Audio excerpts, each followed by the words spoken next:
사도행전 16장 35절부터 40절.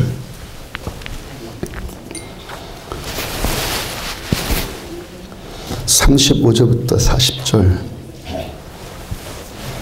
나리샘의 상관들이 부하를 보내어 이 사람들을 놓으라 하니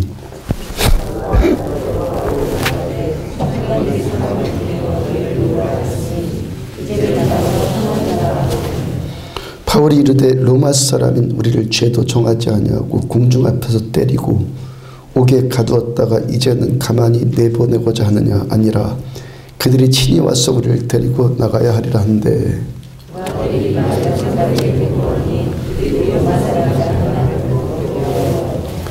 와서 권하여 데리고 나가 그 성에서 떠나기를 청하니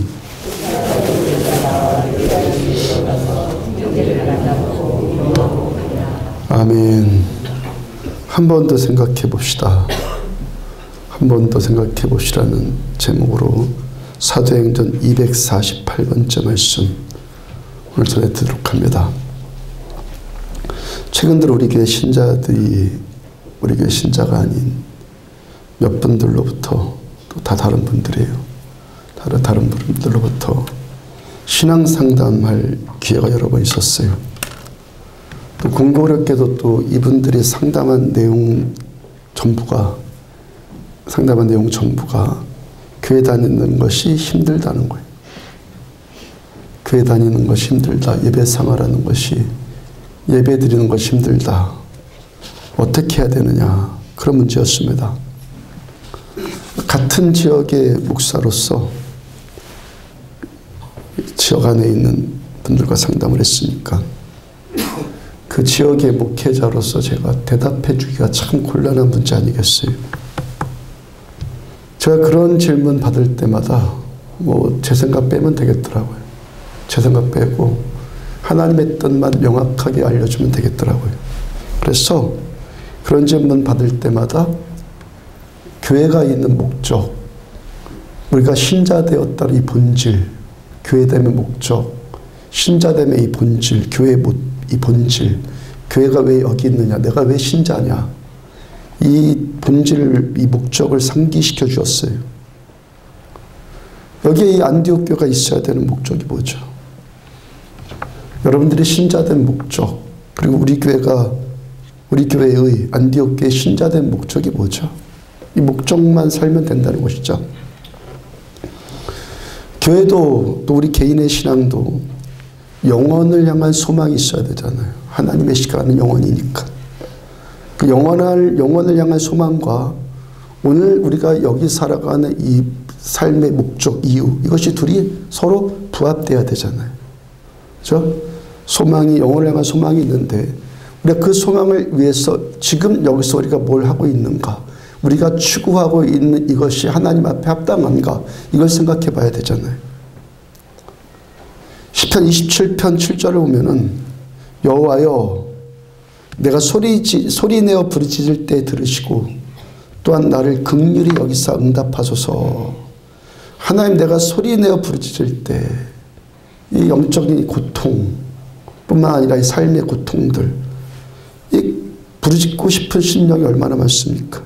그리고 다윗의 이 고백이 예수 믿는 우리들 대부분의 삶의 표현 아닙니까? 또 예수 믿지 않는 사람들에게도 우리가 겪는 이 삶의 고통 가운데 이 회복과 또 초자연적인 어떤 도움을 얻고자 하는 마음들 다 있잖아요. 우리들의 이 인생살이의 이 신앙생활의 이 무게 때문에 여호와여 하나님 하면서 부르짖고 하나님 나를 긍휼히 여기셔서 하나님 응답해 주세요 할 때가 얼마나 많습니까? 그 다음 8절 너희는 내 얼굴을 찾으라 하실 때 내가 마음으로 주께 말하되 여호와여 내가 주의 얼굴을 찾으리다였나이다. 우리가 고통 가운데 하나님 하고 이름 부를 때 하나님의 응답이 뭐죠? 너는 내 얼굴을 찾아라. 그 물건, 그 필요 그거 찾지 말고 내 얼굴을 찾아라. 하나님 얼굴만 찾으면 됩니까? 여러분들 안에 미움이 있을 때라면 생각해봐. 미움. 아, 내가 명색이 신자인데 내가 오늘도 예배 잘 드리고 왔는데 미워하지 말아야지. 그런다고 해서 안 미워집니까? 내가 명색이 사랑인데 기독교의 최고의 표제는 사랑인데 내가 사랑해야지. 그런다고 해서 사랑됩니까? 입으로는 사랑인데 속으로는 미움이죠. 겉으로는 웃는데 속으로는 분노이고. 어떻게 하면 되죠? 하나님께 잡히면 돼요. 성령 하나님의 임재가 우리들을 덮으면 그 순간 주님의 사랑이 내 사랑이 되죠. 내가 사랑할 수 있는 게 아니에요. 주님 사랑이 나를 덮으니까 주님의 마음이 그대로 그에게 흘러가는 거예요. 우리들을 불쌍히 여기시는 주님의 임재가 나를 덮으면 주님의 마음과 내 마음이 하나 되어서 모든 자를 긍휼히 여겨주시는, 모든 자를 긍휼히 여겨주시는 주님의 긍휼이 나를 통해서 그에게 흘러가요. 어떤 큰 문제 앞에서도요, 전능하신 하나님의 임재가 나를 덮으면 그 능력이 그 문제를 뛰어넘을 수 있게 돼요. 하나님보다 큰 문제는 없어요. 하나님보다 큰 것 없어요. 그러므로 하나님의 얼굴을 찾으면 다 돼요. 다 된다고요. 이 신앙의 원리를 알았던 다윗의 고백이 뭡니까? 너희는 내 얼굴을 찾으라 하실 때 내가 마음으로 주께 말하되 여호와여 내가 주의 얼굴을 찾으리이다 하였나이다. 하나님께서 그 어떤 문제 앞일지라도요, 여러분들 지금 어떤 문제 갖고 왔을지라도 문제 하면서 기도하는 게 아니에요. 하나님을 찾아라. 주의 얼굴을 구해라요. 주님의 그 말씀에 내가 마음으로 주께 말하되 여호와여 내가 주의 얼굴을 찾으리이다. 하나님의 얼굴을 찾으라 주님 말씀하시니까 뭐라고 응답합니까? 예, 내가 주님의 얼굴을 찾겠습니다 라고 응답을 해요. 그 다음 9절 주의 얼굴을 내게서 숨기지 마시고 주의 종을 노하여 버리지 마소서. 주는 나의 도움이 되셨나이다. 나의 구원의 하나님이시여 나를 버리지 마시고 떠나지 마소서. 하나님께서 우리들에게 노하셔서 우리들을 버리지 않으시고 여전히 우리들의 도움 되시고 여전히 우리를 떠나지 않으신다. 하나님 여전히 나의 도움 되시고 여전히 나와 함께 하신다. 이것이 어떻게 한다는 겁니까? 주의 얼굴을 아멘. 내게 숨기지 마시고 아멘. 이 시간도 하나님의 얼굴빛이 그 은혜가 관념이나 충상이 아니라 하나님의 현실적인 이 은혜가 우리들한테 임하는 것이 이 시간도 우리들의 구원이고 회복이고 치유인 줄로 믿습니다. 그 다음 10절 내 부모는 나를 버렸으나 여호와는 나를 영접하시리다. 행여 부모는 나를 버릴지라도 하나님 나를 영접해 주신다는 거예요. 여호와여 나를 긍휼히 여기사 들으시고 응답하소서. 내가 주님의 얼굴을 찾습니다. 내가 주님의 얼굴을 찾습니다. 하나님 나를 도와주세요. 내가 주님을 구합니다 할 때 하나님 우리를 영접해 주신다고요. 그 다음 14절 너는 여호와를 기다릴지어다. 강하고 담대하여 여호와를 기다릴지어다. 강하고 담대한 마음으로 여호와를 기다려라. 신앙생활 최고의 추구가 뭐라는 거예요? 신앙생활 최고의 추구, 본질. 이건 놓치면 절대 안 되는 것. 가장 중요한 본질 뭐예요? 하나님의 얼굴을 구하는 거예요. 하나님, 내 부모는 나를 버릴지라도 행여 그런 일이 있을지라도 하나님은 나를 절대 버리지 않는 분인 줄 내가 압니다. 이 믿음 갖고 이 믿음 확신을 가지고 하나님을 기다리고 또 기다려요. 주님 오실 때까지 또 기다려요. 주님 얼굴빛 임할 때까지 주님의 얼굴빛만 구해요.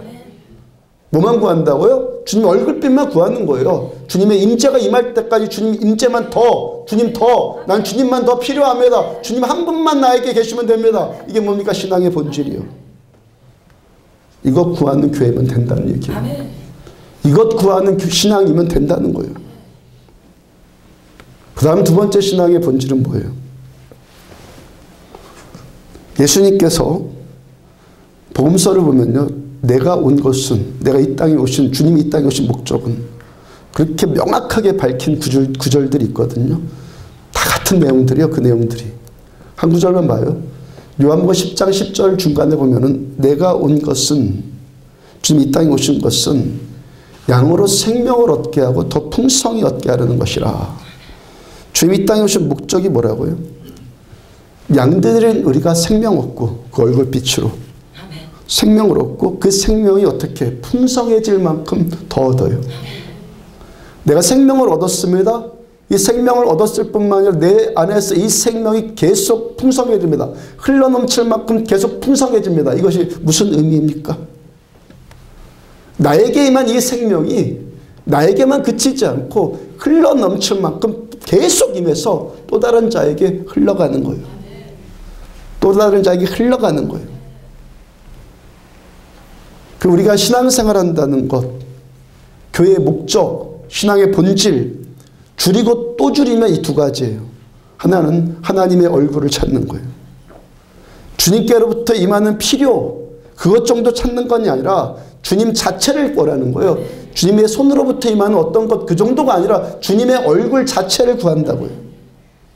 교회가 어떤 것입니까? 이 모임 가운데 주님 계셔야지 교회이지. 이 모임 가운데 주님의 얼굴빛, 주님의 임재와 은혜가 임해야지만 여기가 교회이지. 그다음 우리들의 개인의 신앙은 우리가 살아계신 우리 하나님과 더 친밀한 관계, 공부하는 하나님이 아니라 철학적으로 생각해보는 하나님이 아니라 관념적인 하나님이 아니라 살아있는 이 관계, 인격적인 관계를 누릴 때 이것이 신앙이죠. 주변에 관계 맺을 때 이게 신앙이죠. 그렇게 우리가 하나님을 더 깊이 알고 하나님께로부터 임하는 이 생명을 흘러넘칠 만큼 풍성히 받으면, 그죠? 이게 흘러넘칠 만큼 풍성하면 내가 하려고 하지 않아도 자동으로 흘러가요. 내 안에 임한 생명이 진짜고 이 생명이 지금도 계속 공급해지면 누군가를 향해서 흘러나간다고요. 생명이 생명을 낳는다고요. 구원이 구원을 낳는다고요. 전도가 전도를 낳는 거예요. 나 살고 너 살리고 이게 교회의 전부죠. 아멘? 나 살고 너 살리고 이게 교회의 전부라고요. 로마서 8장 28절을 보면은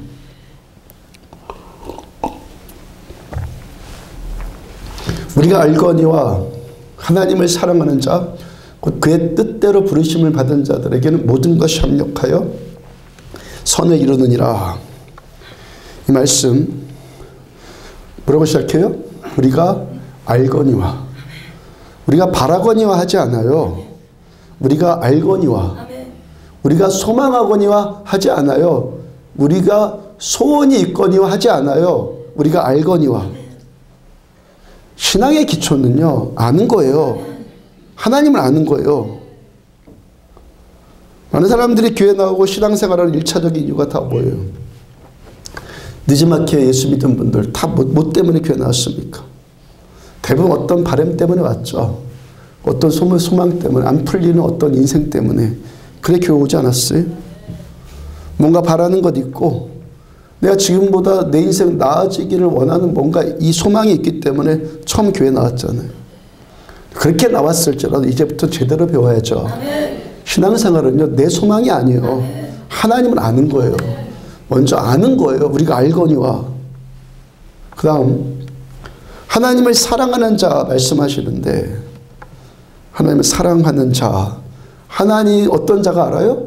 하나님을 사랑하는 자가 알게 되는 거예요. 교회 나온다고 해서 아무나 아는 것이 아니라 하나님을 사랑하는 자가 알게 돼요.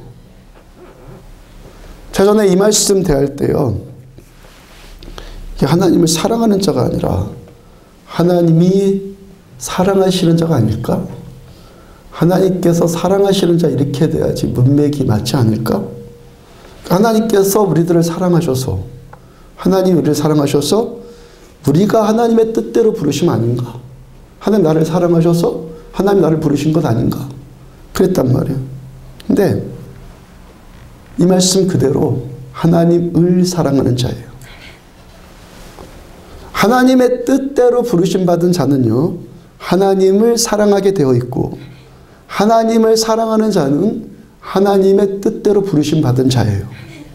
무슨 말입니까? 간단하게 얘기하면 부르심 받은 자가 사랑할 수 있단 말이에요. 내가 부르심 받은 게 진짜면 내가 하나님 사랑하게 되어 있다는 거예요. 아멘? 아멘. 부르심 받은 것이 진짜면 온맘 다해 생명 다해 하나님 사랑하게끔 되어 있단 말이에요.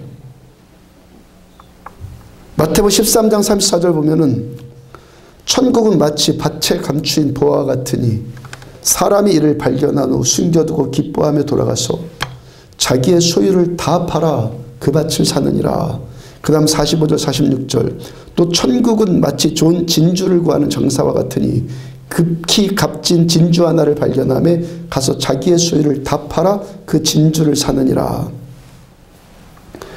이 말씀에서 가장 중요한 것은 말씀의 시작이 천국은 하신 것처럼 주어가 천국이라는 거예요. 늘상 말씀 전해드리지만 천국의 주인이 누구시라고요? 예수님. 천국 자체가 누구시라고요? 예수님. 예수님이 계시면 여기가 천국이에요. 회개하라 천국이 가까웠느니라. 왜 천국이 가까웠어요? 예수님이 이 땅에 우리에게 오셨으니까. 천국의 주인이신 예수님, 천국 자체이신 예수님이 이 땅에 우리에게 오시기 때문에 우리에게 천국이 임하는 거예요. 천국이신 예수님이 우리들한테 임하기 때문에 오시기 때문에 우리들한테 천국이 임한다고요. 요한계시록 21장 21절을 보면은 그 12문은 12진주니 각 문마다 한 개의 진주로 되어 있고 성의 길은 맑은 유리 같은 정금이더라. 제가 전에 한번 이 말씀 해석해 드린 적이 있는데요. 새하늘과 새 땅에 임한 예루살렘 성에 12문이 있어요. 성전은 우리 몸이 성전이라고 그랬어요. 여기에 대해서는 이제 더 깊이 해석은 안 하고. 자, 예루살렘 성에 12문이 있는데 그 문들마다 진주로 다 되어 있다. 진주로. 진주가 어떻게 생겨요? 우리 눈 속에 티 하나 들어가듯이 조갯살에 티가 들어가고 눈에 티 하나 들어가면 얼마나 고통스럽습니까? 조개가 그 고통을 없애기 위해서 조개의 분비밀로 그 티를 감싸서 생긴 것이 진주죠. 그 보석이죠. 우리가 신앙생활하면서요, 이 역경들을 잘 견디고 극복해서 진주와 같은 보석으로 나오는 거예요. 아멘? 진주와 같은 보석으로 우리가 나오는 거예요. 고통들, 역경들을 잘 극복해서. 그 보석이 어떻다고요? 새 예루살렘 성. 곧 이 땅에 참된 교회, 주님의 교회, 하나님의 교회, 이 교회의 문이 되는 거예요. 진주가 문이 되는 거예요. 우리가 진주 같은 보석들로 되어질 때, 진주 같은 보석들로 연단되어질 때, 이 성전을 세우는 문이 되는 거예요. 아멘? 우리가 문이 되는 거예요. 우리가 벽돌 되는 거예요. 하늘에서 무슨 콘크리트 벽돌 내려온다고 착각하지 말아요. 그게 아니에요. 그 벽돌들 하나하나가 누구입니까? 우리라고, 우리.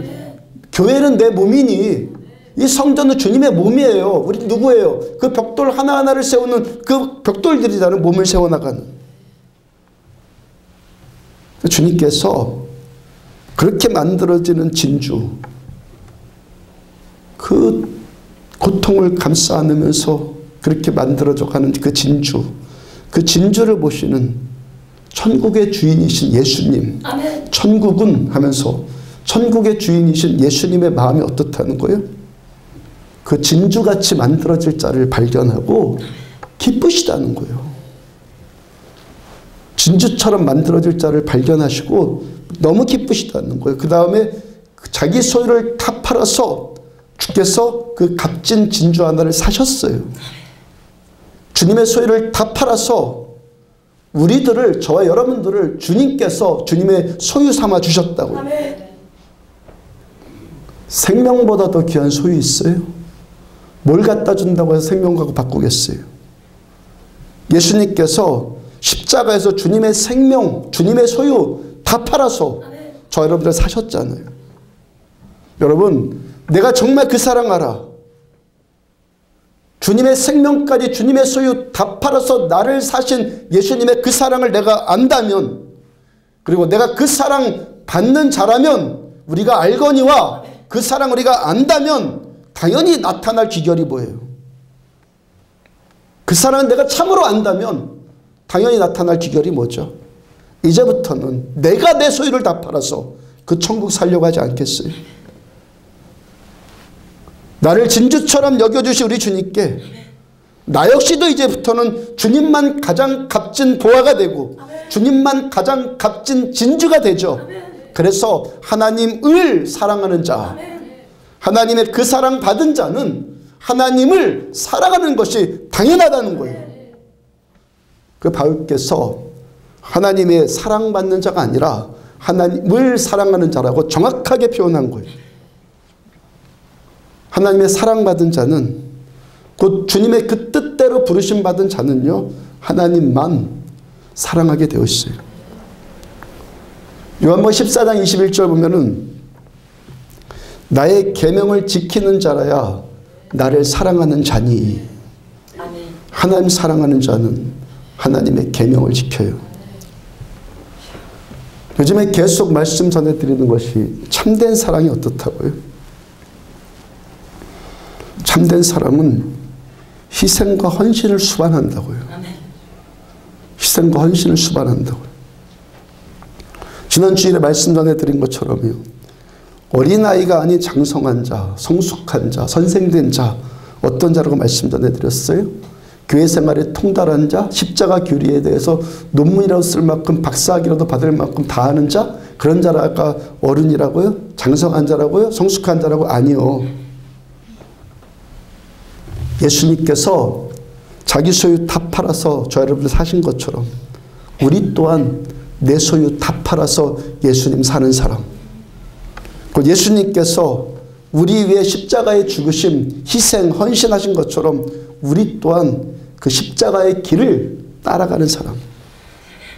이게 사랑이고, 이것이 성숙이고, 이것이 장성한 자이고, 이것이 선생된 자예요. 공부 많이 했다, 많이 안다, 그래 선생하는 게 아니라 주님의 십자가의 길 따라가는 자가 선생이 된다는 거예요. 그러니까 선생은, 사랑은 어떤 이론이나 어떤 말이나 어떤 감정적인, 어떤 정서적인 감정이나 어떤 눈물을 흘리는 감동이나 이런 걸 뛰어넘어요. 사랑은요, 그 사람을 위한, 그를 위한 희생과 섬김과 헌신이에요. 지난주 말씀처럼요, 참사랑도 거짓사랑도, 펜인가 그랬죠, 지난주 설교 제목이. 펜도 편도 그 사랑의 대상을 향해 열광하는 것은 똑같은 모양이에요. 근데 거짓된 사랑은요, 열광만의 열광만. 내가 좋을 때, 내가 기분 좋게 느껴질 때, 저 상대로 인해서 나한테 이익이 있을 때, 나한테 즐거움이 있을 때, 그때 열광만 해요. 참된 사랑은요, 열광도 하는데 그를 위해서 내 소유를 다 팔 만큼 희생과 헌신이 나타나진단 말이에요. 참된 사랑. 우리가 내가 하나님 사랑하는 자인가, 이걸 알 수 있는 가장 좋은 방법이 있어요. 고통에 대해서 내가 어떻게 반응하는가, 역경에 대해서 내가 어떻게 반응하는가, 이 문제예요. 우리 교회가 초신자들이 교회에 처음 나와서 구원받는 은혜를 누리지 않습니까? 제가 지난주에 잠깐 말씀 전해드린 것처럼 어떤 사람이, 어떤 분이 저보고, 어떤 분들이 저보고, 목사님은 새로운 사람만 좋아한다고 그랬을 때 제가 살짝 그런 것 같다고 했죠. 그런 것 같다고요. 근데 뭐 때문에 그랬다고요? 뭐 때문에 그런다고요? 지금도 마찬가지예요. 뭐 때문에 그런다고요? 저 사람이 새 부대가 아닐까 하는 기대감 때문에. 근데 그 부대도 무늬만 새 것이면 뭐에 쓰겠어요? 좀 보면 무늬만 새 건지 저것이 새 부대인지 이제 알게 되잖아요. 좀만 보면. 어떤 사람이 은혜 받고 은사 체험하고 기뻐하고 열광해 교회 처음 나왔더니 세상에 이런 세계도 다 있구나 경험을 해요. 그러다가 문제 생기고 내가 바라는 대로 되지 않으면 금방 또 실망해버리고 돌아가 버려요. 뭡니까? 사랑받는 것만 좋아하고 그 열광만 하는 어린아이일 뿐이고 팬일 뿐이죠. 팬은요, 시험이나 역경 오면요 그냥 포기해버려요. 이런 사람들 어떻게 생각합니까? 하나님이 나를 버리셨다고 생각을 해요.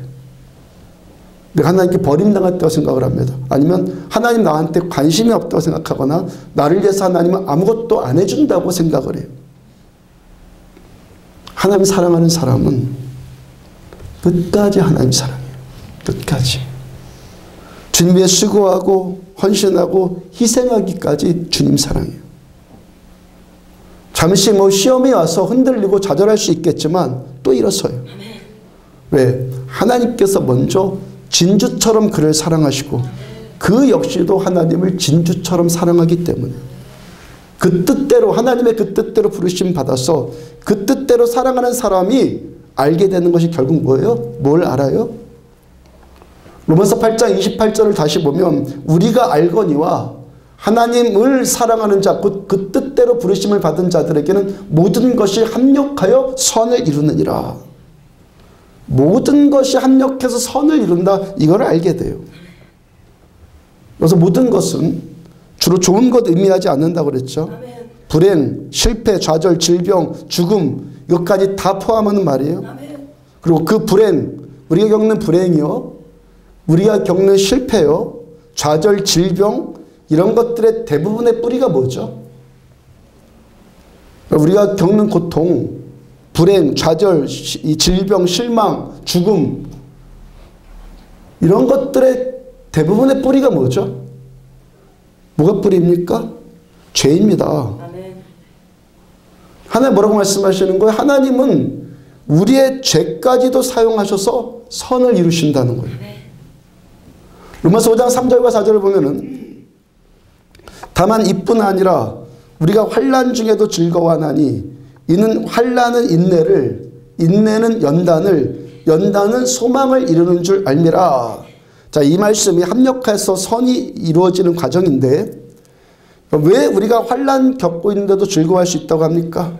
환난은 인내를 낳고 인내는 연단을 낳고 연단은 소망을 이루어서 그래서 합력하여 선을 이루게 된다는 거예요. 그러면 맨 처음에 시작한 그 환난은 인내를 낳았다. 그럼 이 환난은 왜 오죠? 환난 왜 옵니까? 왜 고통의 문제가 왜 옵니까? 우리들한테?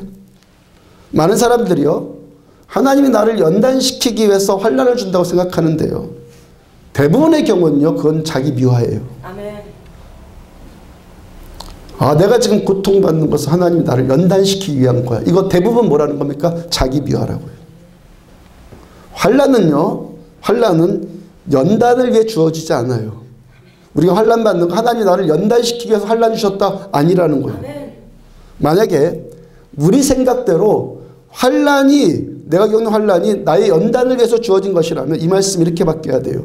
연단은 환난을 낳고, 우리를 연단시키겠다는 하나님의 생각이 환난을 낳고, 환난은 인내를 낳고, 인내를 소망을 이루는 줄 알미로다. 이렇게 순서가 돼야 돼요. 우리가 말씀으로 확인할 수 있는 분명한 사실이 뭡니까? 연단보다 환난이 먼저예요. 내가 환난 당하니까 하나님께서 그 환난을 연단으로 쓰시는 거예요. 환난이 연단을 낳는 거지, 환난이 그 환난을 통해서 하나님을 우리가 연단시키시는 거지. 하나님께서 내가 받는 어떤 연단을 위해서 하나님이 환난 주시는 것이 아니라는 거예요. 분명히 우리 깨달아야 돼요. 우리가 환난 당하는 것이요, 연단을 위해서라고 자기 미화시키지 말고 사실에 대해서 냉철하게 정직해져야죠. 어리석음이잖아요, 그건요. 사실을 못 보면 어리석음이죠. 왜 고통받아요? 죄 때문에 그래요. 냉철하게 정직해져야지 문제가 해결이 되지. 어리석게 그거 뭔지도 모르고 어떻게 문제가 해결됩니까? 냉철해져야 돼요, 우리는요. 왜 고통당한다고요? 죄 때문에 그래요. 대부분의 환난은 죄 때문에 오는 거예요. 정말 연단을 위해서 우리 하나님께서 환난 주시는 경우 있죠. 정말 특별한 경우. 이런 경우는요, 환난 때문에 서러워지지 않아요. 빌립보에서 지금 사도행전 16장에서 빌립보에서 바울과 실라가 그러고 있잖아요. 매맞고 감옥에 갇혔다고 해서 하나님 나한테 어떻게 이럴 수 있습니까? 원망불평합니까? 아니잖아요. 하나님 찬양이에요. 우리 좀만 연단 나가면 인상 팍 우린 쓰잖아요. 우울해지고. 다 뭐예요 이게? 내 죄 때문인데 왜 하나님한테 뭐라 그러냔 말이에요. 하나님이 주시는 진짜 연단 때문에 주신 환난은요, 그 안에서 하나님을 찬양하는 감사가 나온다고요. 요셉도 그랬어요. 요셉 그 고난 겪는다고 불평하거나 자기 인생을 저주했습니까?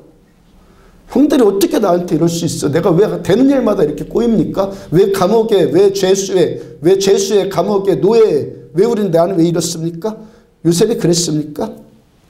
요새 뭐라고 그랬습니까? 내 삶이 형통하다. 하나님이 여전히 나와 함께 하시기 때문에 나는 형통하다 고백하잖아요. 아주 특별한 경우에 거든요. 대부분은요, 죄 때문에 고통당하는 거예요. 저를 비롯해 우리들 다 대부분요, 죄 때문에 고통당해요. 미화시키지 말라고요. 이사야서 53장 1절의 말씀처럼 우리는 다 양 같아서 그릇 행하여 각기 제 길로 갔거늘 하나님의 뜻 기억하지 않고 내 편리대로 내 감정, 내 생각, 내 계산, 내가 원하는 대로 하려고 하기 때문에 환란이 오는 거예요. 우리의 생각이나 우리의 감정이나 우리의 행동이나 이런 것들이요, 내 감정, 생각, 결정, 판단, 이것이 하나님의 울타리 안에 있으면, 각기 제 길로 가지 않고 하나님의 울타리 안에 있으면 하나님이 환난 당하지 않게 우리를 보호해 주신단 말이에요. 그런데 이 환난을 벗어나니까, 이 울타리를 벗어나니까 환난이 오는 거예요. 그 하나님한테 뭐라고 하지 말란 말이에요. 전적으로 내 책임이에요. 그런데도 하나님의 은혜가 뭔지 아십니까? 이 죄까지도 쓰셔서 선을 이루신단 말이에요. 내가 죄 때문에 당한 이 환난까지라도 쓰셔서 인내를 연단되게 하시고 소망이 되게 하신단 말이에요. 하나님께서. 우리 연약해서 죄 지어요? 하나님 어떤 분이라고요? 이 악한 죄까지도 우리를 연단시키는 하나님의 도구로 하나님은 쓰신단 말이에요. 이 사실은요, 저 이런저런 성경 지식에 대해서 전혀 모를 때, 말씀의 지식이 전혀 없을 때 이미 깨달은 사실이라고요. 30년 전에 3층 옥상에서 떨어졌다가 이런저런 일도 체험하고 예수님 인격적으로 만났다고 말씀드리잖아요. 그때 저한테 처음 들은 생각이요. 깨어나서 정신 차리고 일주일쯤 있으면 회복이 되니까, 내가 다쳤던 걸 회복이 되니까 생각이 돌아오니까 저한테 가장 먼저 든 생각이 뭐였냐면, 내가 벌 받았구나. 그 생각이 가장 먼저 들었어요.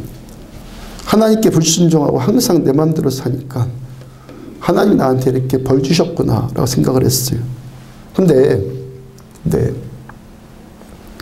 그 생각을 그대로 받아들일 수가 없는 이유가 있었는데, 내가 벌 받았다. 그 생각을 그대로 받아들일 수 없는 이유가 있었는데, 제 안에 계속 올라오는 감격이에요. 감격. 내가 지금 벌 받고 있는데 경험되어지는 것은 감격이에요. 벌 받고 있는데, 나 벌 받아 생각했다니까요. 벌 받고 있는데 이 느껴지는 감격은 도대체 뭐지? 계속 질문했단 말이에요. 그때 히브리서의 그 말씀같이 아들이니까 하나님이 징계하신다, 친아들이니까 징계하신다, 그런 말씀에 대한 지식이 전무한 상태였다고 그랬죠. 내가 경험한 이 사실, 이걸로만 좀 생각해 볼 수밖에 없단 말이에요. 내가 분명히 하나님께 불순종하고 살았고 하나님도 믿지 않았고 교회는 다니는데 내 마음대로 살고, 그래 하나님께 그래서 내가 징계당해서 환난당하고, 근데 제가 경험하는 것은 감격이란 말이에요. 이게 논리적으로 안 맞잖아요. 죄 때문에 징계당하는데 뭐가 지금 감격이냔 말이에요. 그 생각 가지고 고민을 하는데 이런 깨달음이 왔어요.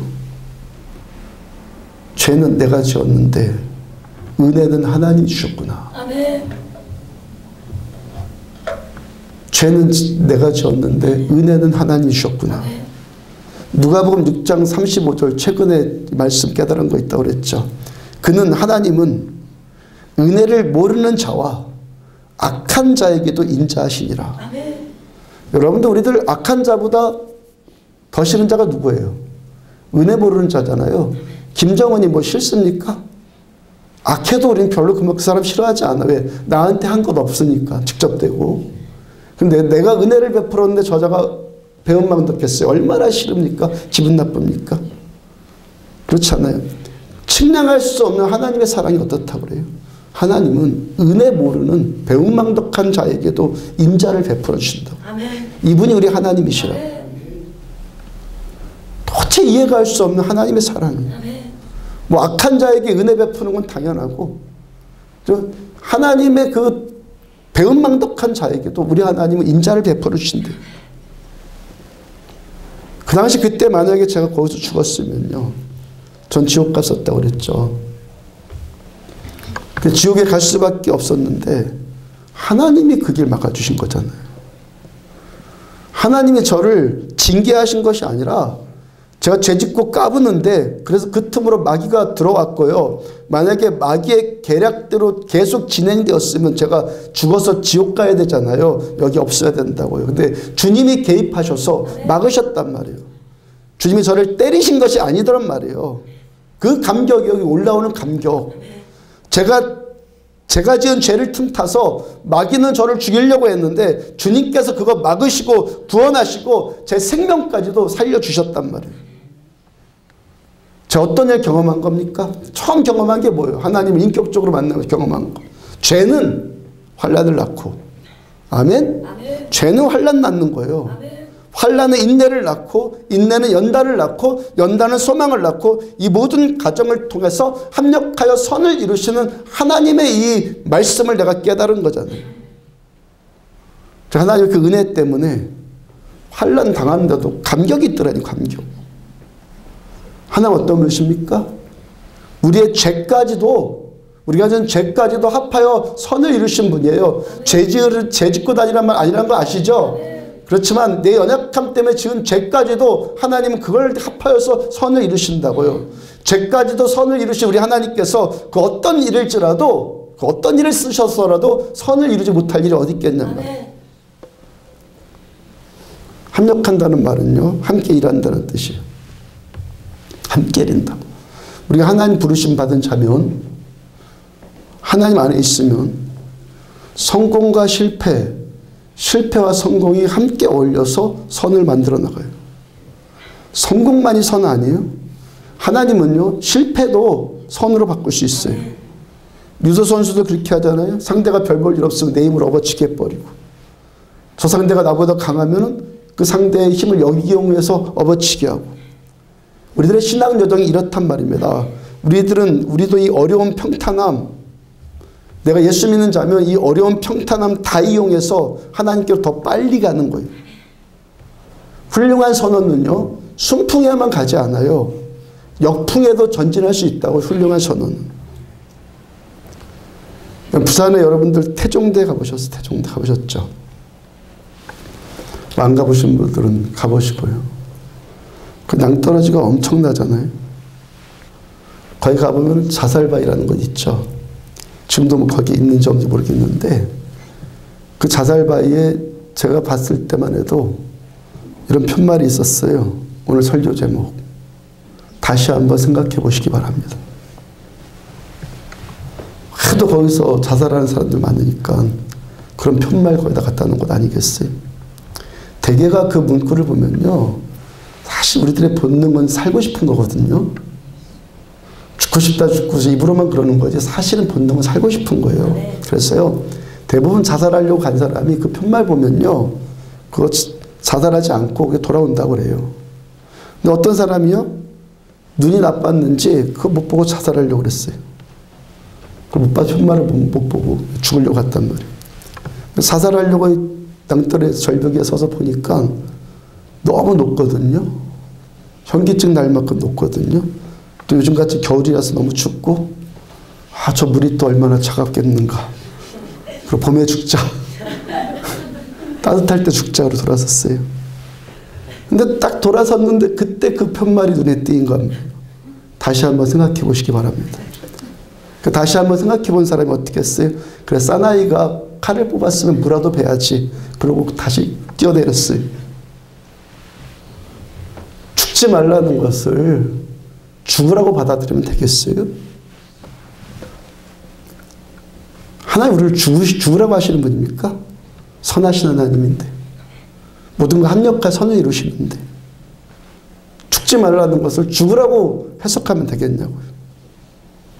고난이 있다면 아무리 어려운 환경일지라도, 아무리 어려워도 환난이 연단되게 하고, 연단이 인내되게 하고, 인내가 소망되게 하라는 것이 우리 하나님의 선하신 뜻이잖아요. 2002년 월드컵 4강 신화를 이끈요, 히든크 감독이 마이웨이라는 자서전을 쓴 것이 있어요. 그 히딩크가 한국 축구에 대해 말하면서요, 한국 축구가 유교적인 영향을 참 많이 받았다라고 그 썼어요. 유교적인 영향을 많이 받았다. 이게 무슨 말입니까? 동네 축구하는 거 우리 보잖아요. 아이들 동네 축구하는 거. 골키퍼 누가 합니까? 1학년 애들이야. 1학년 애들. 골키퍼는. 그다음에 미드필더는 누가 합니까? 수비 보는 애들은 보통 2, 3학년, 4학년. 공격은 누가 하죠? 주로 5, 6학년들이 하죠. 그러니까 실력과 관계가 없어요. 서열에 따라서, 학력에 따라서죠. 그에 따라서 이 포지션을 정하는 거예요. 그러다가 또 중학교에 들어가면 또 바뀌어요. 다시 1학년 됐으니까 또 뭐 해야 돼요? 또 골키퍼. 또 2학년 되면 또 수비로 좀 나가고 3학년 되면 또 공격수 되고. 그러니까 완전히 뒤죽박죽입니다. 그러니까 동네 축구라고 하는 거예요. 실력이 우선이 아니라 권위가 우선되니까 이게 안 될 수밖에 없다는 거예요. 근데 히딩크 감독이요, 거기에서 한 번 더 들어가 봤어요.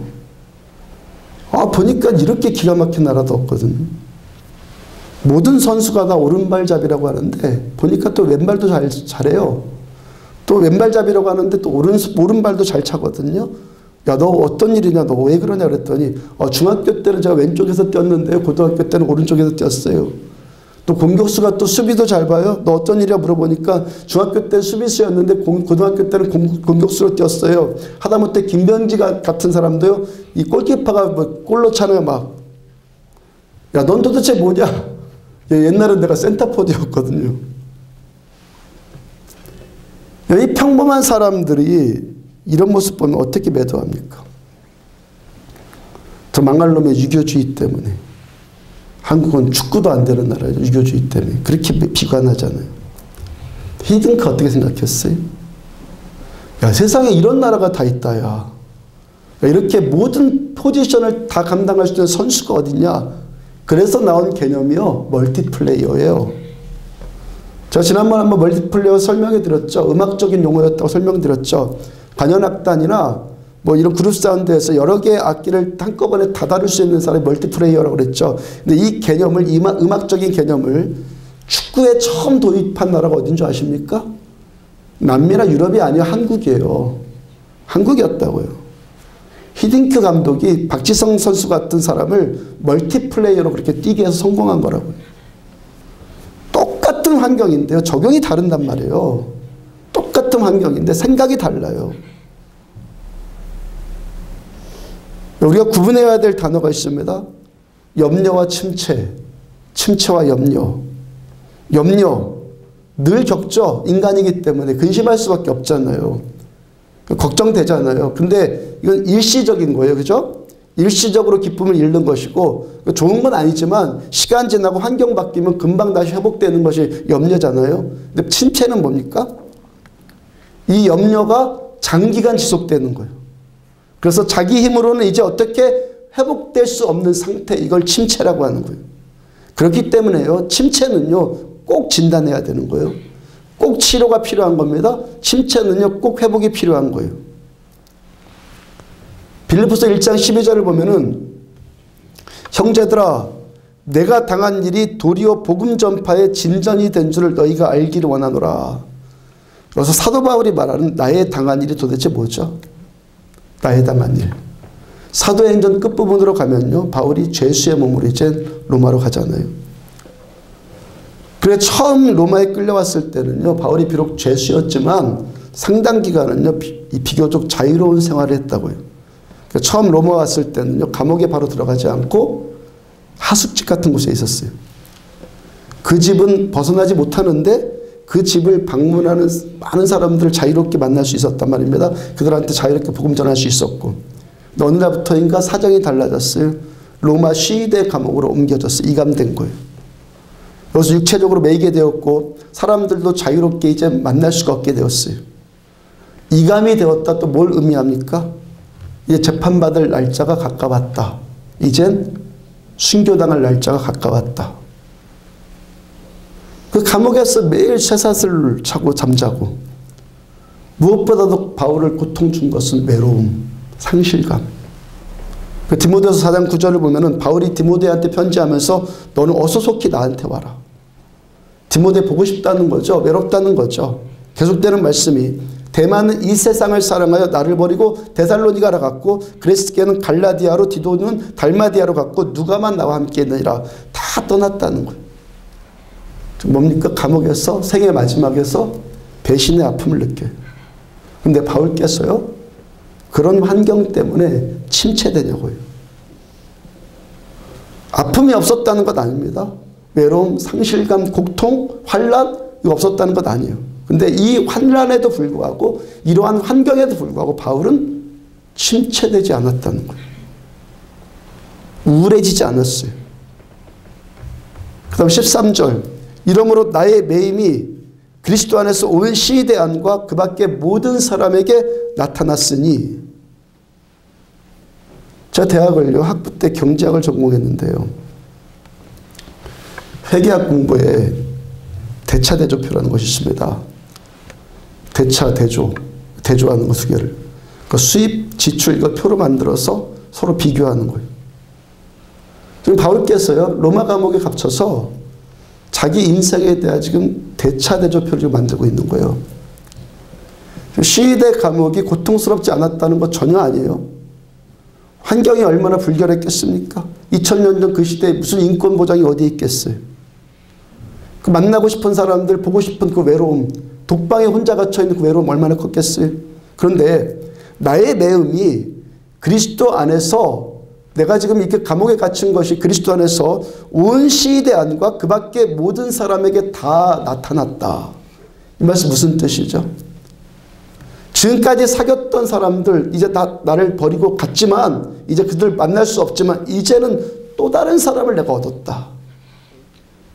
시대 안과 기타 여러 사람들한테 복음이 지금 증거되고 있다.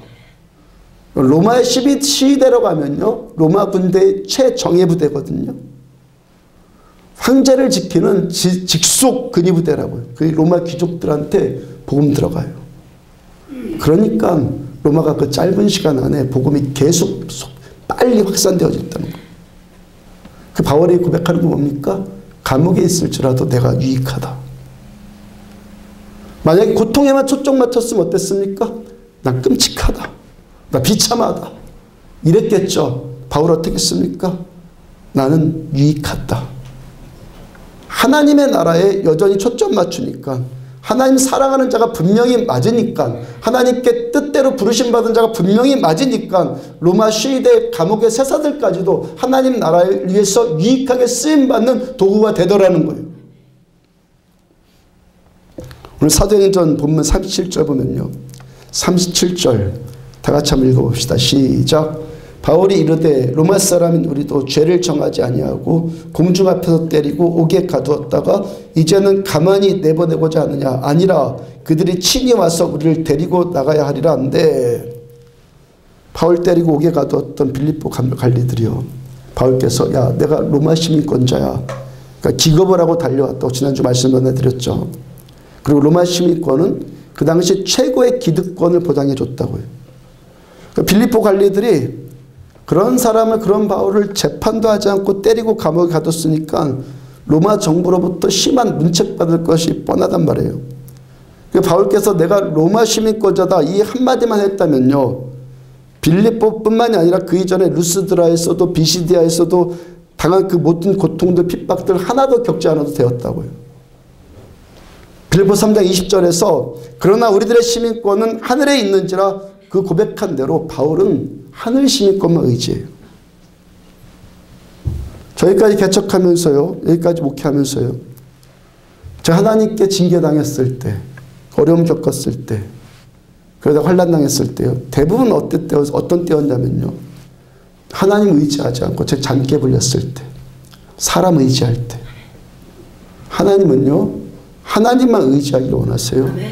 로마 시민권이 아니라 하늘 시민권만 의지하기 원하신다고.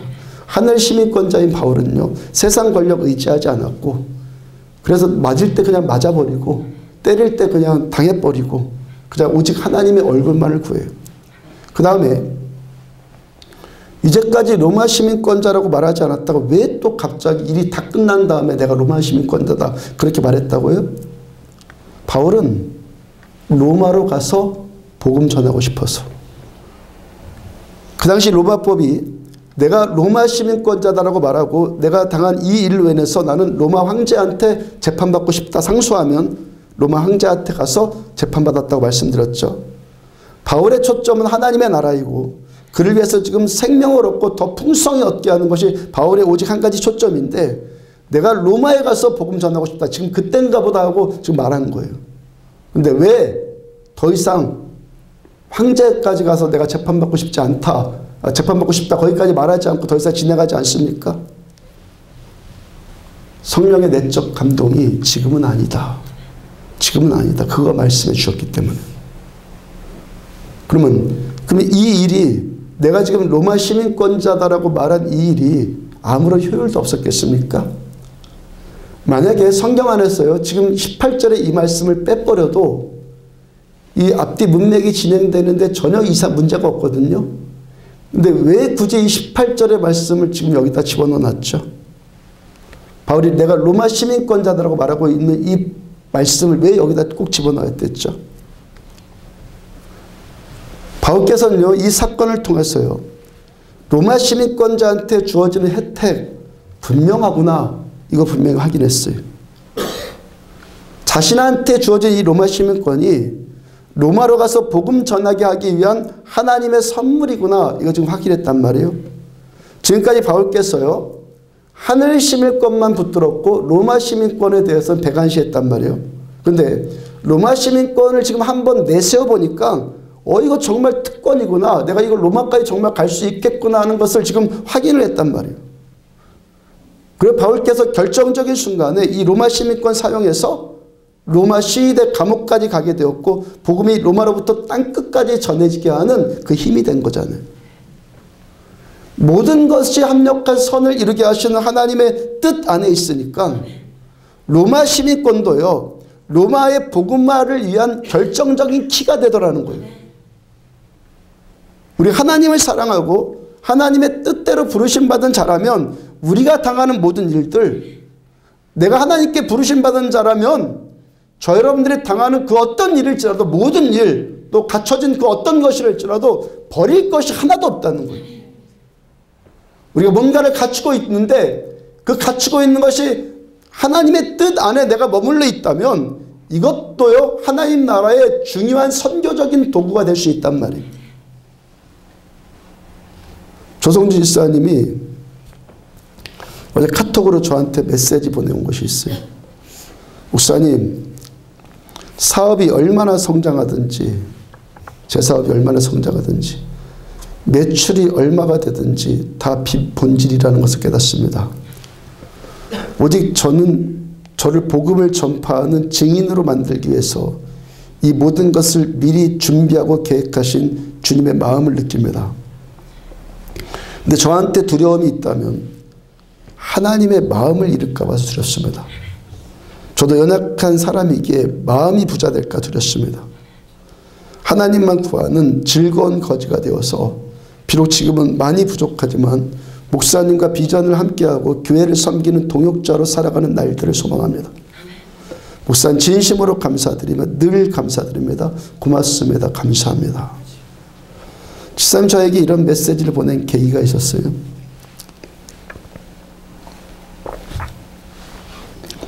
2014년도 국회에서요. 부동산 임대주택관리업이라는 것, 임대주택관리업, 임대한 주택을 관리한 업이라는 것이 시행령을 통과해서 올해 2016년부터요. 서서히 시작하게 되었다고 그래요. 그러니까 부동산 임대주택관리업이 뭐냐면 건물을 임대한 사람이나 임차한 사람이나 자기들이 직접 그 주택을 관리하는 것이 아니라 전문 회사에게 관리를 위탁하는 거예요. 그러니까 여러분들이 다른 사람에게 여러분이 소유한 어떤 건물을 임대했다면 그 건물을 이제부터 여러분들이 직접 관리하는 것이 아니라 전문 회사가 이걸 관리해 준단 말이에요. 우리가 자동차 보험을 들면요. 사고가 나더라도 가해자가 피해자가 직접 만나서 사건 처리하지 않잖아요. 그죠? 가해자, 피해자 둘 다 얼굴도 안 봐요. 그냥 보험회사 그 사이에서 다 처리해 주잖아요. 그러니까 가해자와 피해자가 불필요한 접촉하지 않고 보험회사가 다 처리해 주잖아요. 건물도 임대하면 건물주들이 월세 받기 위해서 자기가 직접 나서지 않아도 돼요. 건물주들이 임대해 주면 월세 안 내는 것 때문에 가장 고민이잖아요. 그 자기가 직접 안 해도 된다고요. 또 세입자들도요. 건물에 하자가 생기고 보수가 필요하면 주인한테 직접 말하지 않고 임대주택 그걸 관리해 주는 그 회사에 말하면은 다 알아서 회사가 다 알아서 다 처리해 주는 거예요. 그러니까 임차인도요. 주인 눈치 보면서 불편한 마음으로 뭔가 요구하지 않아요. 새들어 사는 사람은 뭐 해달라고 얼마나 그 불편합니까? 그러니까 내가 이제 고객으로서 내 권리 당연히 주장하면서 받을 거 다 받는단 말이에요. 그러니까 임대인과 임차인 사이에서 불필요한 마찰이나 분쟁 이런 거 이제 필요 없게 되었어요. 또 임대료를 올리고 내리고 이런 문제도 회사가 적절하게 지금 조정해 줘요. 2016년부터 우리나라가 이 법이 지금 시행되었단 말이에요. 30년 전만 해도요. 우리나라에 전파사가 많았잖아요. 지금 거의 없잖아요. 전파사가. 삼성이나 LG 같은 그 회사에서 큰 서비스 센터를 운영해 버리니까 전파사들이 이제 더 이상 필요하지 않잖아요. 그러니까 이와 같이요. 부동산 임대주택 관리업 이게 이제 계속 확산이 되면요. 부동산이나 알림방 같은 그 사업체들 있잖아요. 이거 더 이상 필요 없게 돼요. 이제는요. 다 없었죠. 사장돼요. 임대주택 관리업체가 이제부터는 다 맡아서 다 알아서 한다고요. 우리나라 지금 전세 없어지잖아요. 전부 월세로 지금 전환되고 있잖아요. 미국이나 일본이나 유럽 같은 선진국들이 다 이 월세제도 아닙니까? 이 선진국들은요. 부동산 임대주택 관리업이 이미 다 시행되고 있어요. 우리나라가 그걸 보고 이제 도입을 한 거예요. 선진국들은 이거 다 시행하고 있다고요. 우리나라가 나라적으로 그런 부동산 일을 총괄하는 곳, 나라 전체적으로 그런 부동산 일을 총괄하는 곳이 한국부동산자산관리협회라고 그래요. 조 지사님이 전에 부동산 사무소를 했었고 5년 전부터 우리나라가 전세에서 월세로 전환되는 것을 보면서 5년 전부터 임대주택 관리업에 대해서 좀 공부를 좀 했다고 그래요. 준비를 좀 했었다고요. 그 당시에 지사님이 매일경제의 어떤 간분지 직원인지 하여튼 매일경제에 작은 도움을 준 적이 있었고 이 매일경제와 부동산관리협회가 업무 협약 관계로 그 협조체제가 매우 긴밀하다고 그래요. 아주 긴밀하대요. 그 매일경제와 부동산관리협회가 강릉의 총책임자를 선정하는 문제를 놓고 이야기를 하는 중에 매일경제 간부가 집사님 생각이 났다는 거예요. 아멘. 이 사업이요. 지금 워낙 부가가치가 커서요.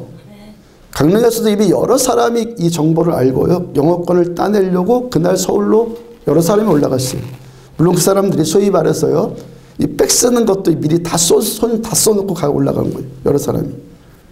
근데 집사님은 그에 대한 정보 아무것도 없었고 뭐 알았다고 해도 뭐 손쓸 뭐 그런 것도 아무것도 없었고.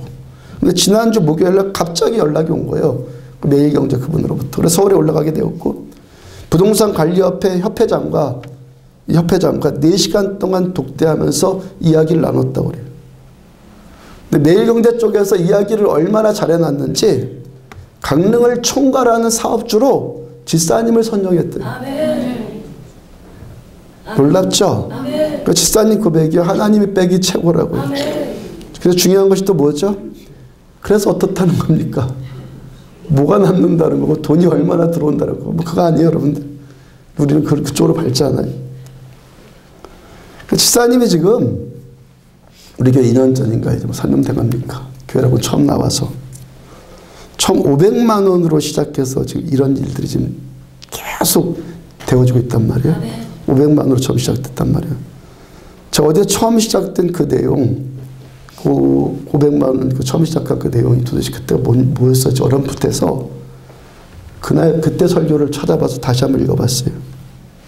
진짜 2년 전에 우리 교회에 처음 나오고 나서 얼마 안 있어서 1,000만 원의 이익을 남길 수 있는 일이 있었어요. 1,000만 원의 이윤을 볼 수 있는 일이 있었는데 집사님 그 1,000만 원 이익을 거부하고 500만 원만 내가 남기기로 하고 원래 구두로 약속한 사람에게 그걸 팔았어요. 구두로 내가 이렇게 당신한테 이걸 팔겠다는데 또 다른 사람이 돈을 더 주겠다고 나선 거죠. 계약은 안 한 상태인데 구두로만 지금 얘기했는데. 그래서 집사님이 500만 원만 남기고 파는 것이 하나님의 뜻이라고 여기고 1000만 원 포기하고 500만 원만 벌기로 작정을 했어요. 근데 2년 전에 500만 원 집사님한테 아주 큰 돈이었다고요. 왼수 같은 담배는 안 끊어져가지고 담배값 2,000원도 없어가지고 까치 담배 사서 피웠던 시절이었다고 그랬죠. 근데 하나님께서 그 500만 원 정도의 신이 버리지 않고 또 하나님 나라도 팔아먹지 않겠구나 하는 집사님의 마음 보신 것 아니겠어요? 무늬만 세 부대가 아니겠구나 하나님 보신 것 아니겠어요? 우리들 너무 쉽게 하나님 나라 팔아먹잖아요. 좀 마음에 안 들면 그냥 나가버리고 좀 나왔다가 안 하고 좀 하다가 말아버리고 하나 그거 보신다고. 제가 그 당시 주일날 그 당시 2년 전인가요? 그 당시 주일날 이 자리에서 그 500만 원이 귀한 것은 1000만 원 받을 거 포기하고 500만 원 받은 거 그거 귀한 것은 그 돈을 하나님이 주신 것이라고 제가 선포했죠. 또 하나님에게 주신 것이 또 왜 탁월하냐? 이 500만 원이 하나님 주신 것인데 그래서 왜 탁월하냐? 500만 원 주신 우리 하나님께서는 어떻게 500억도 주실 수 있는 전능하신 하나님이시기 때문에 이 일은 탁월한 일이라고 그렇게 선포했죠. 집사님이 지금 부동산 임대주택 관리업의 이 강릉 총책임 사업주가 된 것은요. 500억을 지금 훨씬 능가할 수 있는 부가가치를 창출할 수 있는 사업이라고 그래요. 500억을 능가할 수 있는 부가가치. 또 지금껏 건축업 계속 잘 된 거예요. 그 정도로 이것이 확장되어질 기미가 보이잖아요. 물론 지금은요. 모두한테 다 한턱 내고 싶대요. 근데 지금 사업을 지금 시작하는 한 푼도 없이 다 쫄딱 망해갖고 교회 나와서 회복되고 있는 시점이어가지고 다 사주고 싶은데 현금이 없어서 못 사는 형편인데요. 그죠? 근데 지금 사업하는 일도 건축 사업하는 일도 임대주택 관리업도 지금 꿈틀꿈틀하고 있잖아요. 왜 자꾸 제가 이 말을 하죠? 뭐 칭찬해 주는 겁니까? 아니죠. 하나님이 하시는 거 보잖아요. 지금. 하나님이 집사님을 통해서 계속 희한한 일을 하신단 말이에요. 집사님 목요일날 회패장과 이야기를 나누고 서울에서 내려오는 길에 눈물만 흐르더라고요. 눈물만. 집사님 이야기 간증할 때마다요. 교회 오기 전에 전기세도 못 내고 월세도 못 낼 형편이어서 전기도 다 끊어지고 그 자살 유혹에 늘 빠졌다고 그랬죠. 하나님께서 그 고통의 문제 쓰셔서 집사님을 예수 믿고 구원받는 하나님의 자녀 되게 하신 거죠. 뭘 쓰셔서? 고통의 문제 쓰셔서. 만약에 죽고만 싶었던 그 곤고한 시간들 없었으면 집사님 보니까요. 제가 보니까 부잣집 아들로 잘 자랐어요. 부잣집 아들로 컸더라고요. 근데 쫄딱 망하는 그 곤고한 시간들이 없었다면 애시작토 교회 와서 예수 믿을 생각이라고도 했겠냐고요. 금요일날 창세기의 말씀을 계속 보는데요. 창세기의 말씀이 최초로 주어진 곳이 출애굽한 이스라엘 백성들이 40년 동안 걸었던 광야교회라고 그랬죠. 하나님의 말씀이 창세기, 그러니까 처음 하나님의 말씀이 최초로 주어진 곳은 광야교회예요. 하나님의 말씀이 이 땅에 우리에게 처음 임한 곳이 어디라고요? 광야교회. 창세기의 말씀은 모두 다 의미심장하다고 말씀드리잖아요. 왜? 처음 시작에 그 말씀이 성경 전체를 대변하니까. 성경 말씀이 처음 주어진 곳이 어디예요? 광야. 하나님 말씀이 처음 주어진 곳이 어디라고요? 광야. 여러분들 우리들의 이 완고함, 우리들의 연약함, 환란이 왜 온다고요? 죄 때문에. 우리의 완고함, 우리의 연약함이, 이 완고함이, 우리의 고집셈, 이 교만함이 이 광야의 고통이 아니고서는 하나님의 말씀을 도무지 들으려고 하지 않는다는 거예요. 말씀 들어도 종교생활이라는 거죠. 내가 듣고 싶은 얘기만 들어요. 하나님이 말씀하려고 하는 말씀을 안 들어요. 이 귀가 닫혀있는 인생에게 하나님이 하시는 방법이 뭐라는 겁니까? 광야에서 말씀하시는 거예요. 여러분들이 지금 광야를 겪고 있다면 어떤 축복입니까? 귀가 열리는 축복이에요. 닫힌 귀가 열리는 것. 하나님의 말씀을 하나님의 말씀으로 들을 수 있는 귀가 열리는 축복이라고요. 결국에 그 광야에서 끝까지 하나님의 얼굴만 구한 백성들, 하나님께 예배하고 감사한 사람이 가나안 땅으로 들어갔잖아요. 어제 또 집사님 통해서, 이제 또 집사님 통해서 하나님이 이제 사업을 일으키잖아요. 집사님 고백한 대로 뭐라고 지금 고백했어요?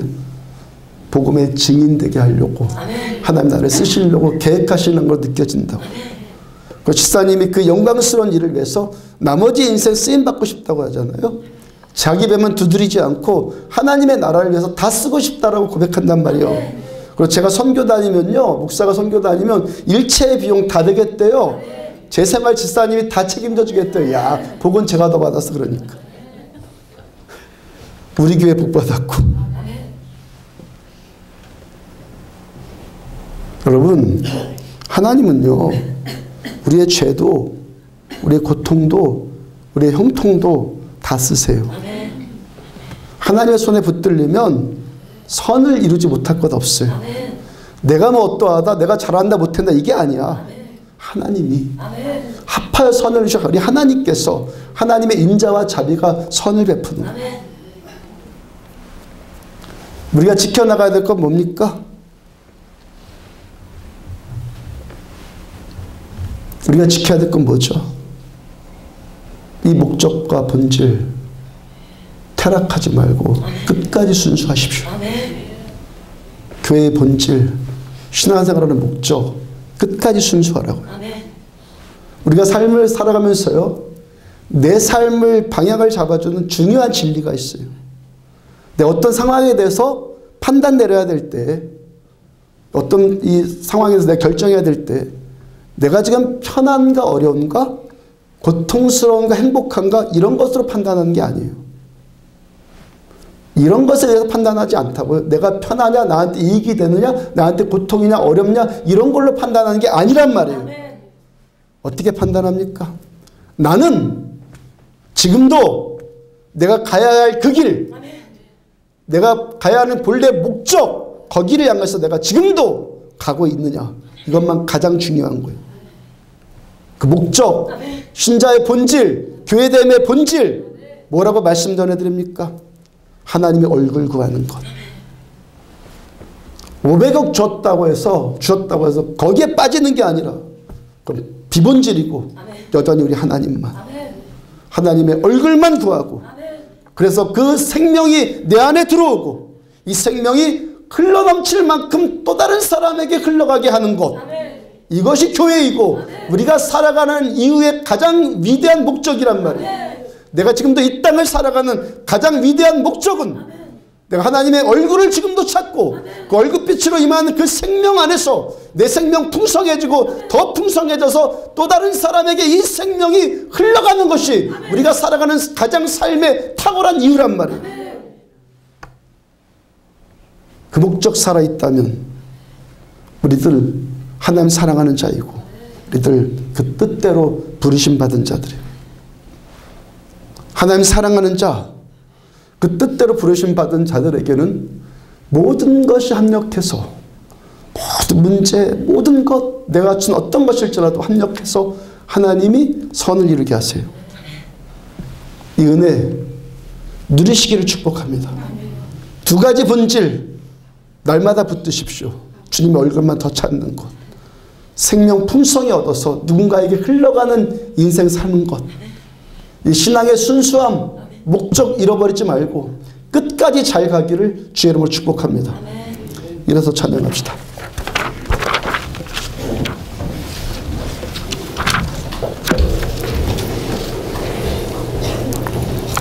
하나님은 너를 만드신 분 찬양합시다.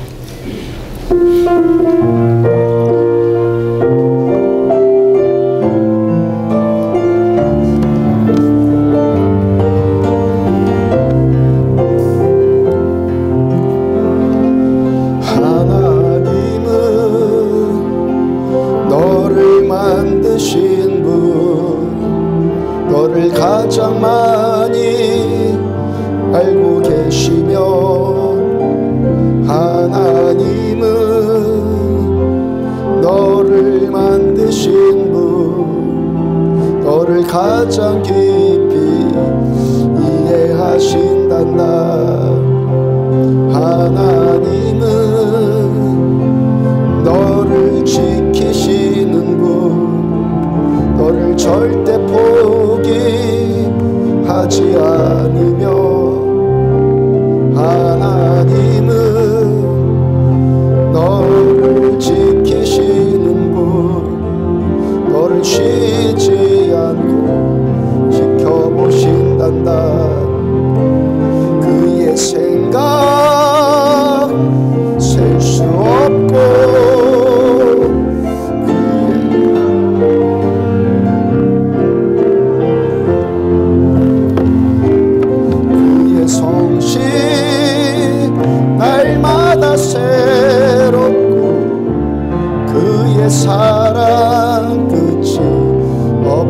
원하신다. 하나님은 너를 원하시는, 하나님은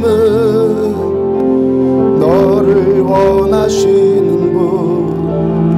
이 세상 그 무엇 그 누구보다 하나님은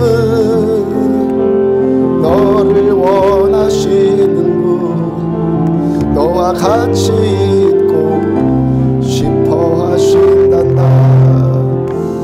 하나님은 너를 인도하는 분. 광야에서도 폭풍 중에도 하나님은 너를 인도하는 분. 푸른 초장으로 인도하신단다. 그의 생각 셀 수 없고 그의 자비 무궁하며 그의 성실 날마다 새롭고 그의 사랑 끝이 없단다. 하나님은 너를 만드신, 하나님은 너를 만드신 분. 너를 가장 많이 알고 계시며 하나님은 너를 만드신 분. 너를 가장 깊이 이해하신단다. 하나님은 너를 지키시는 분. 너를 절대 포기하지 않으며 하나님은 너를 지키시는 분. 너를 쉬지 않고 지켜보신단다. 그의 생각 셀 수 없고 그의 자비 무궁하며 그의 성실 날마다 새롭고 그의 사랑 끝이 없단. 하나님은 너를 원하신, 하나님은 너를 원하시는 분. 이 세상 그 무엇 그 누구보다 하나님은 너를 원하시는 분. 너와 같이 있고 싶어 하신단다. 하나님은 너를 인도하는 분. 광야에서도 폭풍 중에도 하나님은 너를 인도하는 분. 푸른 초장으로 하나님은 너를 인도하는 분. 하나님은 너를 인도하는 분. 광야에서도 폭풍 중에도 하나님은 너를 인도하는 분. 푸른 초장으로 인도하신단다. 그의 생각 셀 수 없고 그의 자비 무궁하며 그의 성실 날마다 새롭고 그의 사랑 끝이 없. 그의 생각 셀 수 없고 그의 생각 셀 수 없고 그의 자비 무궁하며 그의 성실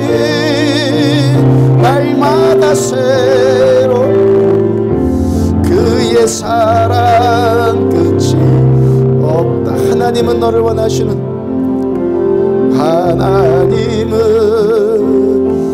너를 원하시는 분, 이 세상 그 무엇 그 누구보다 하나님은 너를 원하시는 분, 너와 같이 있고 싶어 하신단다. 하나님은 너를 인도하는 분, 광야에서도 폭풍 중에도 하나님은 너를 인도하는 분, 푸른 초장으로 하나님은 너를 인도하는 분, 하나님은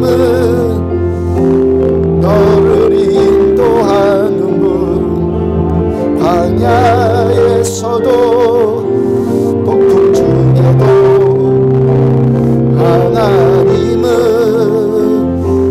너를 인도하는 분, 푸른 초장으로 인도하신단다. 그의 생각 셀 수 없고 그의 자비 무궁하며 그의 성실 날마다 새롭고 그의 사랑 뜻이 그의 생각 셀 수 없고 그의 생각 셀 수 없고 그의 자비 무궁하며 그의 성실 날마다 새롭고 그의 사랑 끝이 그의 생각 셀 수 없고 그의 생각 셀 수 없고 그의 자비 무궁하며 그의 성실 날마다 새롭고 그의 사랑 끝이 없. 하나님은 너를 인도하는 분, 하나님은 너를 광야에서도 광야에서 폭풍 중에도 하나님은 너를 인도하는 분, 푸른 초장으로 인도하신단다. 그의 생각 셀 수 없고 그의 자비 무궁하며 그의 성실 날마다 새롭고 그의 사랑 끝이 그의 생각 셀 수 없고 그의 생각 셀 수 없고 그의 자비 무궁하며 그의 성실 날마다 새롭고 그의 사랑 끝이 그의 생각 셀 수 없고 그의 생각 셀 수 없고 그의 자비 무궁하며 그의 성실 날마다 새롭고 그의 사랑 끝이 없단다. 말씀 기억하며 한 목소리로 기도합시다. 하나님을 사랑하는 자, 곧 그의 뜻대로 부르심을 받은 자들에게는 모든 것이 합력하여 선을 이루느니라. 모든 것을 합력해서 선을 이루신 우리 하나님, 하나님께 더 붙들려 있기를 원합니다. 끝까지 순수하기를 원합니다. 목적에 순수하기를 원합니다. 본질에 순수하기를 원합니다. 퇴색하지 않기를 원합니다. 비본질 때문에 마음 잃지 않기를 원합니다. 본질이신 우리 하나님께만 내 초점 맞추시고 하나님의 나라에만 초점 맞춰지는 참 믿음 되기를 원합니다. 주여 삼창하시기로 한 목소리로 함께 기도합니다. 주여, 주여, 주여. 놀라우신 우리 하나님을 찬양하며 전능하신 우리 주님을 찬양하며 하나님을 사랑하는 자, 그의 뜻대로 부르심을 받은 자들에게 모든 것이 강력하여 선을 이루느니라. 이 말씀 그대로 붙들며 우리의 죄까지도 종의 죄까지도 쓰셔서 함께 이루신 우리 하나님, 우리의 이 고통까지도 이루신 우리 하나님, 하나님 우리의 형통까지도 들으시고 모든 것 다 들어 쓰셔서 하늘 시민권도 쓰시고 로마 시민권도 쓰셔서 하나님 모든 것 다 쓰셔서 합하여 선을 이루시는 우리 주님을 찬양합니다. 하나님 우리가 말씀 그대로 하나님을 참 사랑하는 자들 되어주기 원하며 종교생활하는 것 거부하고 오늘 우리가 주님의 얼굴만을 찾습니다. 하나님의 얼굴만을 찾습니다. 우리가 하나님께 부르짖을 때 너는 내 얼굴을 찾으라실 때 예 주님, 우리가 주님의 얼굴만을 찾습니다. 이 시간도 주님의 얼굴만을 찾습니다. 주님의 임재만을 더 원합니다. 하나님은 주님께만 더 배가 고프고 하나님은 주님께만 더 목이 마른 심장들 되어주기를 원합니다. 하나님 우리는 주님만 더 원합니다. 더 원합니다. 더 주님만 원합니다. 연약함들을 긍휼히 여겨주시고 십자가의 보혈을 의지하여서 이 시간도 은혜의 보좌 앞에 담대히 나가시고 지존자의 은밀한 곳에 거하며 전능자의 그늘 아래 거하는 우리들 모두 되어지기를 원합니다. 내 주님만 갈망하여서 우리 주님만 원하여서 이 시간 예배하는 모든 자들에게 기름 부어주셔서 그 생명의 빛을 이 시간에도 비춰주시고 하나님 모든 것을 통해서 합하여 선을 이루시는 우리 하나님의 향한 믿음과 확신 위에 굳게 세워지는 우리를 되어지기를 원합니다. 네가 온 것은 양으로 생명을 얻게 하고 더 풍성히 얻게 하려 함이라. 주께서 이 땅에 오신 것은 우리에게 생명을 얻게 하시고 더 풍성히 얻게 하려는 아버지의 그 뜻이 이루어지기를 원합니다. 주님의 그 뜻이 오늘도 우리에게 이루어져서 하나님 우리들 이 생명 안에 풍성하여 주고 예수 생명 안에 풍성하여 줬소. 하나님을 통해서 죽어가는 또 다른 생명에게 이 생명을 나가는 이 증인의 사명 감당할 수 있는 하나님의 종들 다 되어지기를 원합니다. 어디 성령이 너에게 임하시며 너희가 권능을 받고 예루살렘과 온 유대와 사마리아 땅 끝까지 이뤄서 내 증인들이라 말씀하여 주시고 주님의 그 말씀 희석되어지지 않으며 어떤 것에도 타협하지 않으며 우리 주님 더 깊이 알아가며 주께로부터 임하는 이 권능 받고 이 증인된 사명 강릉에서부터 이 영동 땅과 이 나라의 민족과 북한 땅과 중국 땅 하나님 인도네시아 하나님 모든 이 땅들 가운데서 이 증인 사명 감당할 수 있는 하나님 교회 되어지기를 원합니다. 이 목적이 살아나며 이 땅의 교회들 신음하는 교회들 하나님 예배가 죽어서 고통당하는 이 땅의 교회들과 함께 살아나 하나님 목적과 본질이 살아나며 이 영혼을 향해 함께 추구해 나가는 하나님의 백성들이 세워지는 아버지 땅 되어지기를 원합니다. 주님만 찬양합니다. 주님만 우리의 신이시며 전능하신 우리 하나님 선하신 우리 아버지 그림자와 자비가 영원토록 계신 우리 하나님 주님만 사랑합니다. 이 종 그렇게 살려주시고 여전히 붙들어주시며 버리지 않으시고 포기하지 않으시고 여기까지 인도하여 주시는 우리 주님을 찬양합니다. 주님만 나의 신이십니다. 주님만 종의 모든 것 되십니다. 하나님 영광 받으셔서 안디옥교를 통해서 주님의 주권만 나타나지며 주님의 꿈만 나타나지며 주님의 일하심과 주님의 계획이 실행되어지는 하나님 교회 되어지기를 원합니다. 주님만 사랑합니다. 그의 생각 셀 수 없고 그의 자비 무궁하며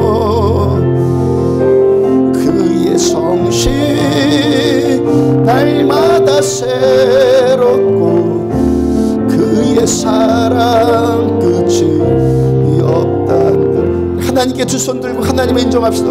그의 생각 셀 수 없고 그의 자비 무궁하며 그의 솜씨 날마다 새롭고 그의 사랑 끝이 그의 생각 셀 수 없고 그의 생각 셀 수 없고 그의 자비 무궁하며 그의 솜씨 날마다 새롭고 그의 사랑 끝이 없단다. 하나님을 사랑하는 자, 곧 그의 뜻대로 부르심을 받은 자들에게는 모든 것이 합력하여 선을 이루느니라. 우리의 죄까지도, 죄로 인한 고통까지도, 또 주께서 베풀어 주신 형통까지도, 우리들한테 어떤 것들이 갖춰질지라도 모든 것 합력하여 선을 이루실 수 있는 전능하신 우리 하나님을 계속 사랑하고 더 사랑하고 주님만 예배하는 예배자들, 주님만 경배하는 참 경배자들로 우리들은 세움받기를 원합니다. 우리 인생의 주관자는 오직 주님 한 분뿐입니다. 하나님, 우리들 끝까지 우리가 살아가는 이 이유, 교회의 이 목적, 신앙의 본질 잃어버리지 않고 우리 주님의 얼굴만은 더욱 찾습니다. 하나님의 그 뜻, 영원 살리는 우리 하나님의 그 뜻이 우리를 통해서 계속해서 풀어져 우리 안에 임한 이 생명이 또 다른 자에게 계속 흘러가는 꿈을 꾸는 교회 되어지기를 원합니다. 예물 드린 손길 주께서 축복하여 주시며 저들의 쓸 것을 채우시겠다고 약속하여 주신 주님의 약속이 저들 모두에게 임하여지기를 축복합니다. 주 예수 그리스도 이름으로 고통이 치유받을지어다. 고통이 치유받을지어다. 문제들마다 돌파되어질지어다. 자녀들을 축복합니다. 우리보다 예수님을 더 잘 믿는 자녀들로 세움받기를 축복합니다. 구정 명절을 통해서 오고 가는 모든 발걸음들, 운전대들 주께서 지켜주시며 가정의 평안과 사랑이 더욱더 나타나지고 임하는 가정의 모임 설날에 기쁨 누리기를 모두들을 축복합니다. 지금은 생명이신 우리 주 예수 그리스도의 은혜와 하나님 아버지의 무한하신 사랑과 성령님의 내주 인도 교통하심이 말씀 붙들고 하나님의 그 선하신 뜻에만 붙들려 살기를 원하는 주님과 사랑하는 성도들의 머리머리 위에 지금부터 영원까지 함께 하시기를 축원하옵나이다. 아멘.